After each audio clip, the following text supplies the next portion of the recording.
What's going on YouTube? This is Pure TCG just coming back with the Melodious deck that I ended up going undefeated with.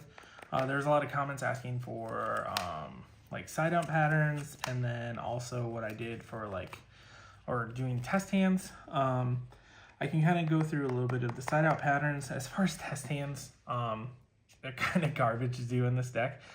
You really have to play with somebody and kind of get down.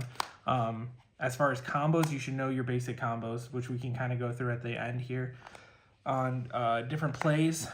But as far as like test hands, they don't really do much because it's all about when you get interacted with as far as like hand trap goes and everything along those lines. So it really depends on when you get hand trapped and what line you go for on what your end up board or what your board ends up on. So all I can suggest is try and get as many games in as you can. Honestly, it's not the greatest testing in the world, but even just grinding out like doing Nexus, if you don't have a lot of time. I did a lot of Nexus just while I was at work in between like on breaks and stuff like that. So it ends up getting just ingrained in little weird spots as far as like when you get hand trapped, what to do, where you should be looking to do like your bloom plays to get out of weird hand traps, how different hand traps affect you when they use Ghost Ogre perfectly versus imperfectly, things along those lines. So all I can recommend is play a bunch of games with the deck.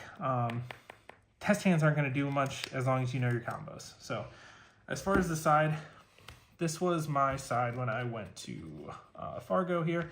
We had the 3 power sink stones, same as the profile, 2 D barriers, 2 thrust.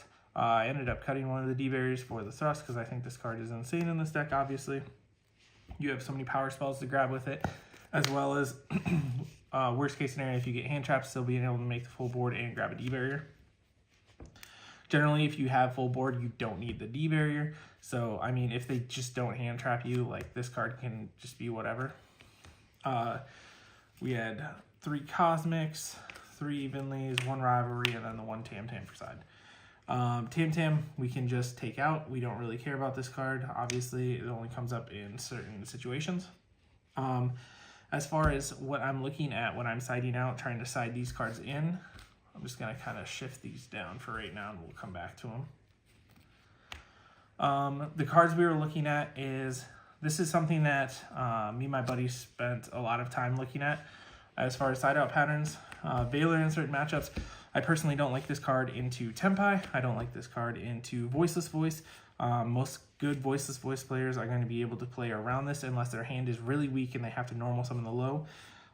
Hitting the Skull Guardian is alright with this, but at the same time, it's not the greatest. Along with Ghost Mourner isn't the greatest, but I mean at the same time, Ghost Mourner can stop some really weird plays like kind of on your turn.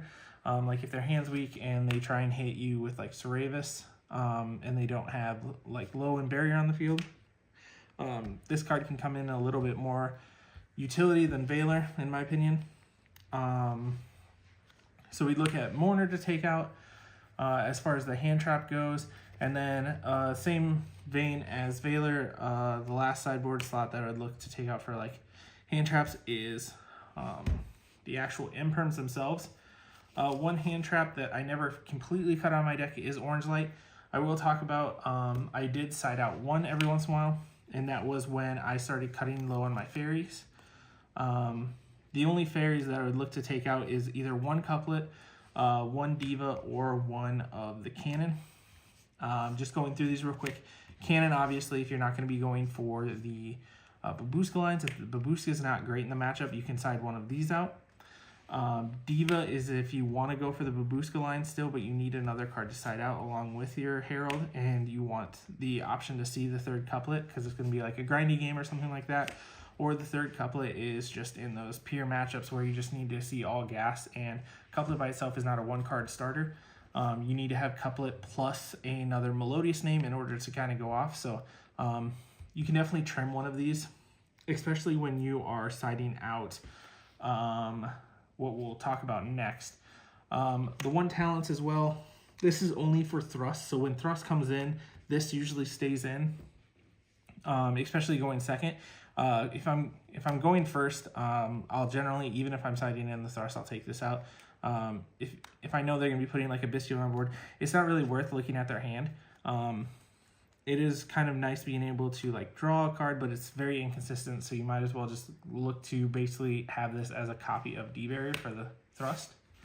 The last package we would side out is we would actually side out the full Desires package along with the one concerto, or the second concerto. So this seems might be a little weird, but when we were big into using our hypergeometric calculator. If you don't know what that is, just Google hypergeometric calculator. It helps with your percentages a lot of the times for figuring out your different percentages to ratios for opening different things. So this is something that we would look to side out often, especially when we were going second. The chances of you opening with going second combo is a lot higher, meaning that you can get rid of some of these consistency pieces in order to grab things like thrust. And worst case scenario, if you needed the extra draw by the time you got there, more than likely you were baiting out some sort of hand trap, something along those lines, a monster, and that could give you your one copy of talents and you could draw cards. That's it pure if you need like just straight hand advantage or something like that. And at the same time, when you're siding going second, you can definitely side out the Desires for this, because this obviously can grab you any of your power spells like Ostinato or First Movement Solo, things along those lines, or even the Thrust to look at their hand and clear up if you already have an Ostinato. So something that we looked into, like I said, a lot of people are going to disagree, and this might get a lot of stir up about these cards coming out specifically, but I'm telling you that the ratios do work out, so definitely test them out and make sure that that's something that you're comfortable with. This worked out for me all day. There was never a point where I'm like, I need to top deck a Desires to draw 2 cards into blah, blah, blah, and keep going. So just kind of going through some quick matchups here that we can look to side in and out for. So Tenpai, no matter what, if I was going first, second, or whatnot, these are the cards that would be coming in every single time. So we have 7 cards here. If I was going first, if I knew that they were going to make me go first, 2 Cosmics up to 3, depending on how you're feeling about the matchup, would be coming in as well. I think these are better than hand traps generally to hit the field spell and kind of keep them off so that you can kind of break their board up some more with your Shibertas, with your E-Toil, things along those lines, so they can't kill you. You really want to prevent the level 10 if at all possible, because worst case scenario, you're going to be using E-Toil effect, bouncing everything off of your field except for your E-Toil, and then once they kill the E-Toil that you summoned in defense, obviously, you're going to be summoning Bloom, and Bloom is going to protect you for the turn. So even through the level 10 hand trap, things along those lines, you're going to get your next turn. So stopping them being able to make the level 10 without having to be responsible with the level with E-Toil, it matters a bunch. So these are the cards that we would be looking to side in. So let's say I won or lost, excuse me. Let's say I lost game 1. That happened twice at the regional. I lost game 1 and then came back game 2 and 3 and won. So I'm making them go first, obviously.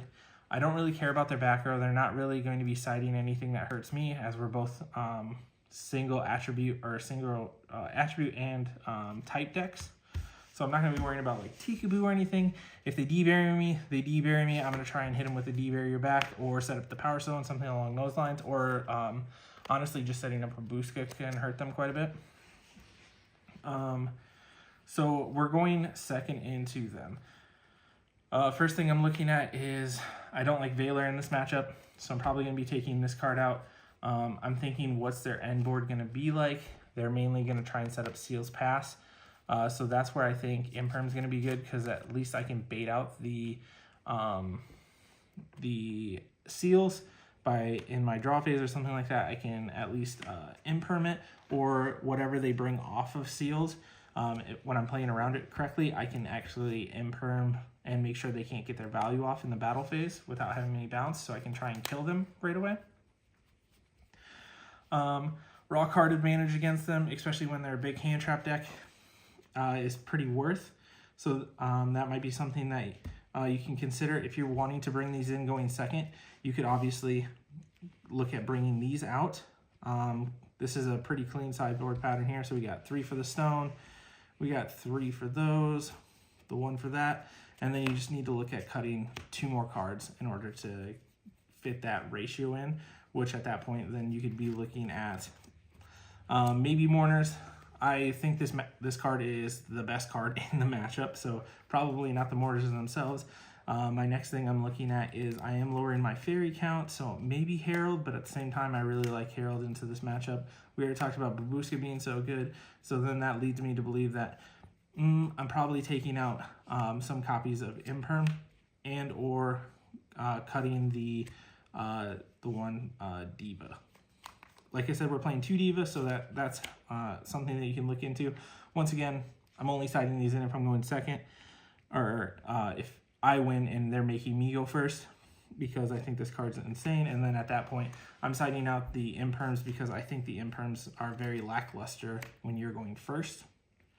The only thing it helps is if they obviously start with Pydra, and then at that point it's best case scenario anyway, because they're using extra resources to kind of get into their plays, where this just goes ahead and stops that. So something that you can kind of look at there. I know this is kind of long-winded. I'm trying to do the best I can to explain what our thought process was going into this.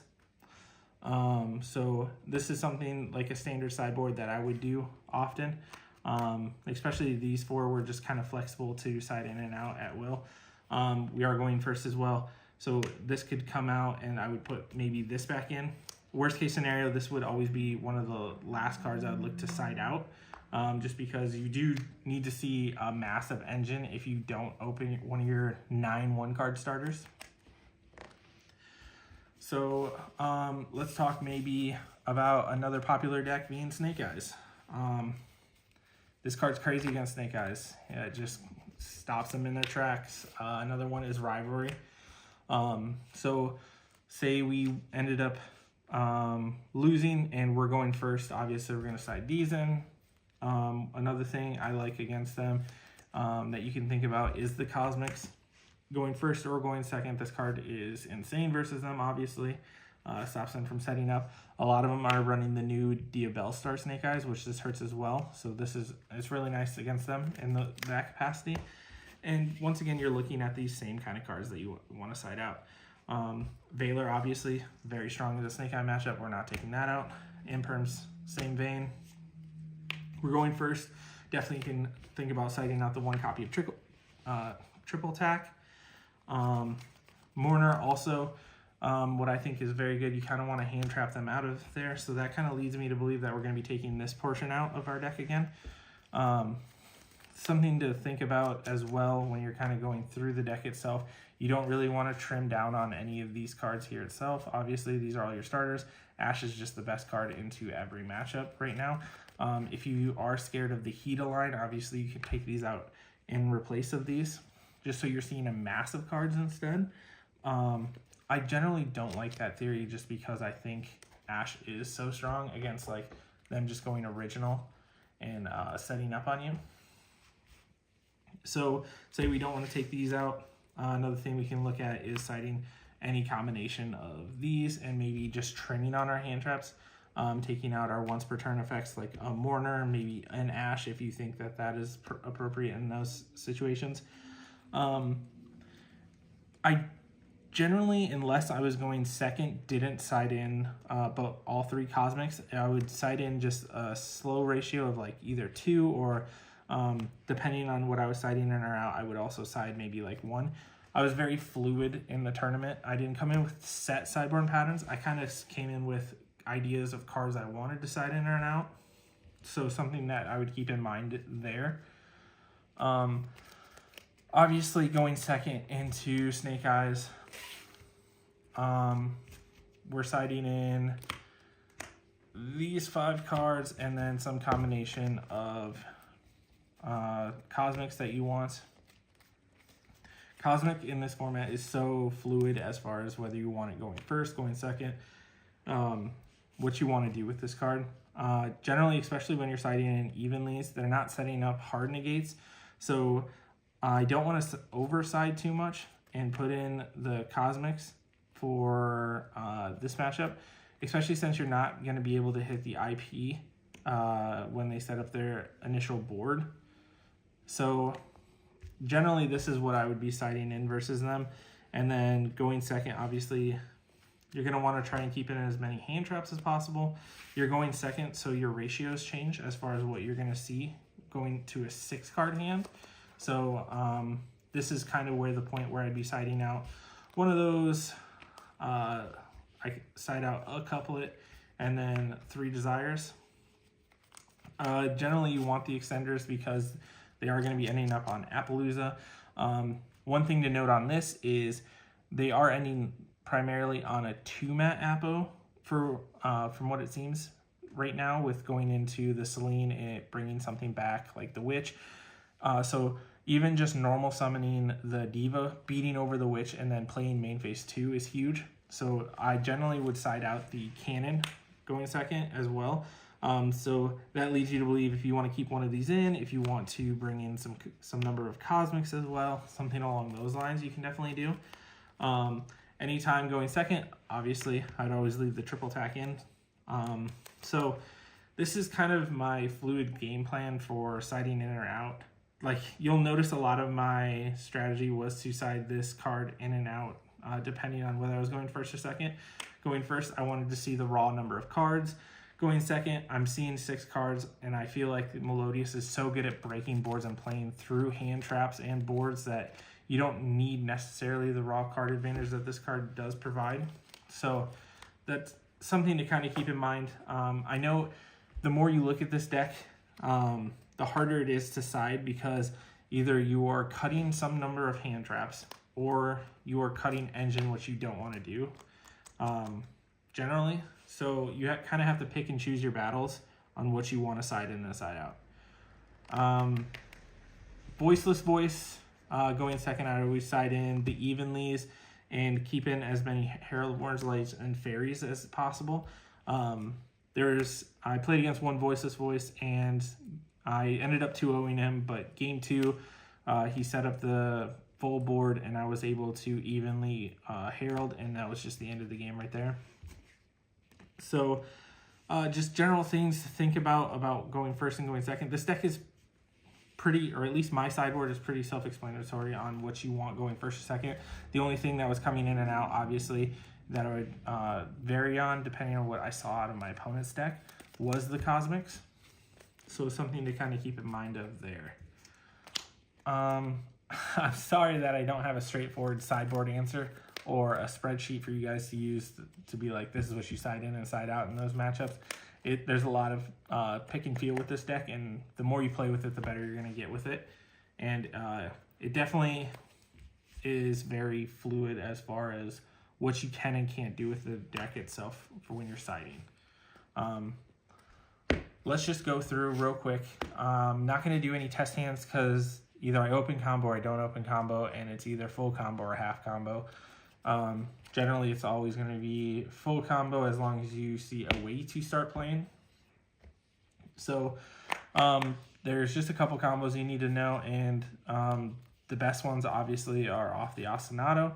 So we'll just run through a quick one off of the Ostinato. So Ostinato activation, I was always sending Soprano and Refrain. Obviously, it depends on your hands.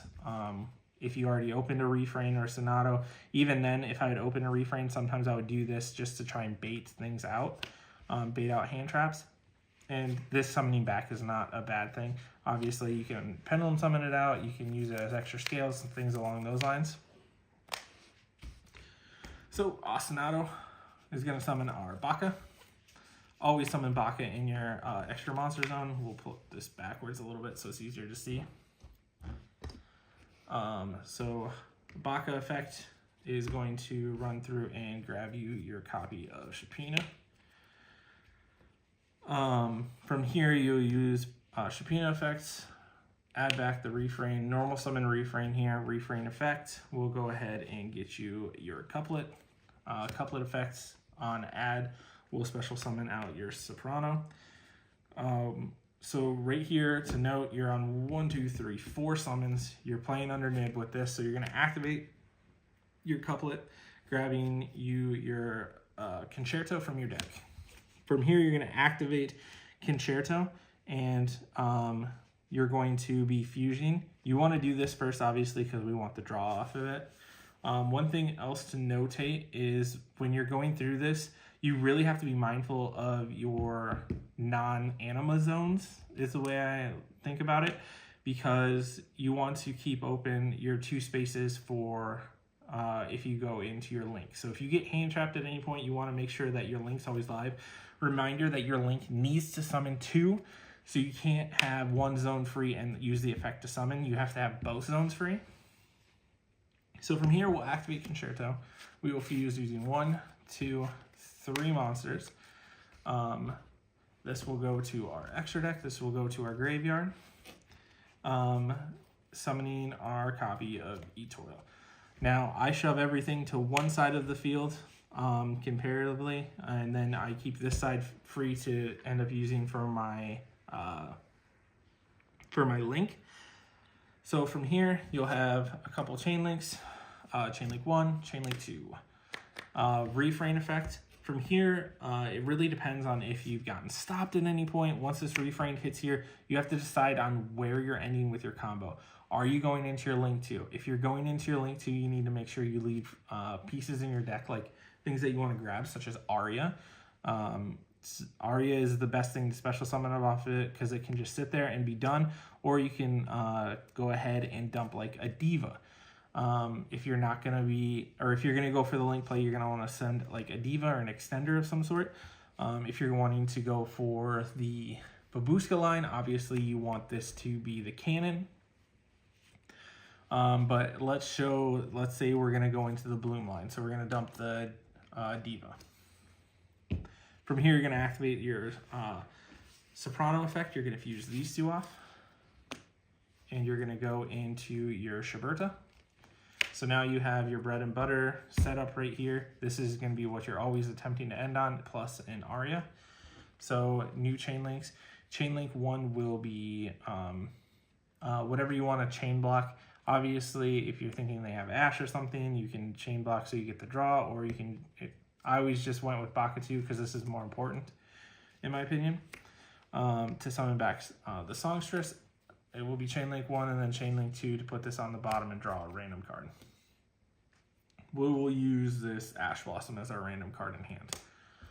So this is going to be on the bottom of your deck over here, and then you have Ash Blossom. Reminder, you also have 4 other cards in hand, so you have a full 5.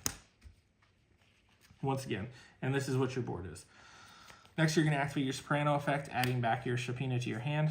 You're going to Pendulum summon out the Shapina, activating, bringing back your copy of Diva.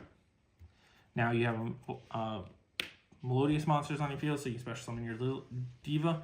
Look at my zone placement. This is in the middle column. I'm going to be using this to link off with. I want to keep this here for my fusions. So we're going to link these 2 off into your copy of Bloom.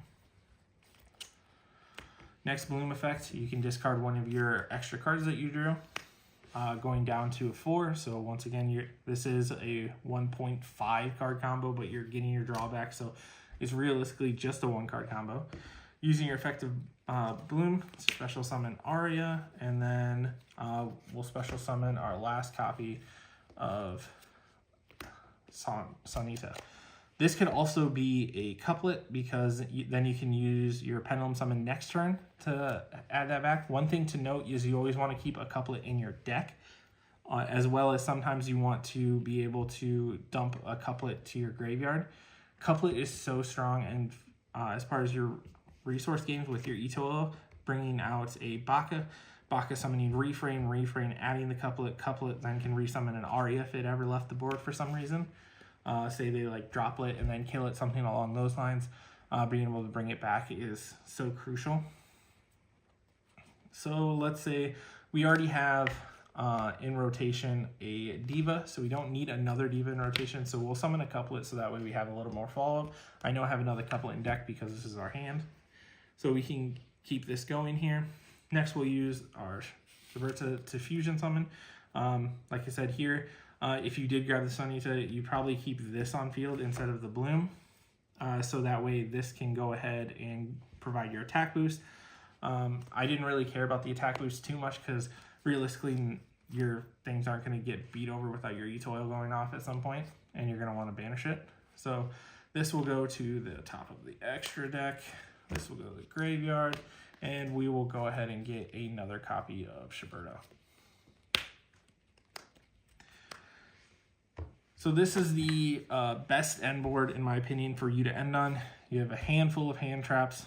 You have two go ahead and DD Crow, and then you have your E-Toil. Depending on the matchup, one thing to note is I would never get rid of my E-Toil unless I knew I was getting the next turn. Like if they did a strong push and I knew they didn't have like a lot of gas left, they only had one unknown card in hand that wasn't going to push through too much, then I'd banish this. Otherwise, I would leave this on the field because they would still be focusing to get rid of this. And then as soon as it leaves the field by their effect, you get so much value off of summoning a Baka off of this and going and grabbing, like I said, a refrain, grabbing couplet, grabbing this, the Shapina from your graveyard, and then Shapina grabbing back a Diva. Now you have, off of that one play, you have a couplet in hand, you have a Sony or the Diva in hand, and you have, 3 bodies on board. It's just insane. Otherwise, like I said, just know your combos, so that way when you're going into the tournament, you're not fumbling, and as soon as you get hand trapped, you have deviations. There's multiple plays, obviously. That's the whole reason we play the gravity controller in here, so that way if we get stopped on the Shiberta, or the Baka, we can go ahead and link that off and continue playing, things along those lines. This deck plays through and eats through so many hand traps. There was a couple times where I got hand trapped 3 times. Once I got hand trapped 4 times and still ended at least on this board right here. And it was just insane, the amount of things that you can just kind of chew through and then grind and keep playing. Note with Herald, very rarely did I stop a hand trap with Herald of the Orange Light. I would always try and save this as follow-up at some point in order to make sure that I could stop my opponent, because this card is way better at being offensive, or a defensive tool than an offensive one, such as like pushing plays through. You obviously can do it, but it hurts a lot more pushing a play through because you're getting you're 2-for-1ing yourself to push the play through. Whereas if they have a second hand trap after this resolves, it kind of beats the point of having this being used on like an effect Veiler or things along those lines, or an Ash. Obviously, if that's your only play, push it through and get going from there. But this seems like a very long-winded explanation about the deck itself, when realistically all you need to do is put in the time, get to know the deck, get to know your lines. A lot of people I see online complaining about the deck or watching videos, there's just blatant misplays happening where they're not getting full value. You need to get value out of every single card in order for this deck to succeed, because your end board is very seemingly weak, and you're very reliant on being able to use your interactions correctly. So all I can say is practice with the deck. Let me know if there's anything that you changed. Let me know if you prefer the Prosperity version, what you think about the Desires version. Like I said, I like the raw card advantage, especially with the Herald of Orange Light being able to draw 3 cards in a turn off of it, compared to having having the Concerto stuck in the graveyard. It makes the plays very awkward, like turn 3. So if you go first and set up your board and it gets semi-cracked or broken, having this in the graveyard and having to do weird link plays like linking off, like an e-toil that you don't want to in order to put it in the graveyard, or maybe you kind of want to save this Traversa for your turn in order to make it so they can't do some graveyard shenanigans, but you have to link this off to get the Concerto back into rotation, so that way you can kind of continue going off and making sure that you kill them that turn. Just felt really awkward to me, and it's something I really didn't like compared to in this version as well. There was one time where my Concerto got DD Crowed, and he didn't know I was on the Desires version, and I was able to search the second one, and from there, turn 3, I was able to kill him. So just weird plays like that, the weird interactions that I was coming up into made me like this version a lot more. Otherwise, I'd love to know you guys' feedback on the deck. If you guys are having success, or if you guys are struggling with anything, let me know down below and we can kind of talk through it. Maybe I can try and see if some buddies want to test a little bit more, and I can get some gameplay and we can kind of talk through the gameplay itself and see if that works best for you. Otherwise, that was pure TCG with my Undefeated Melodious deck. Peace out and have a great day.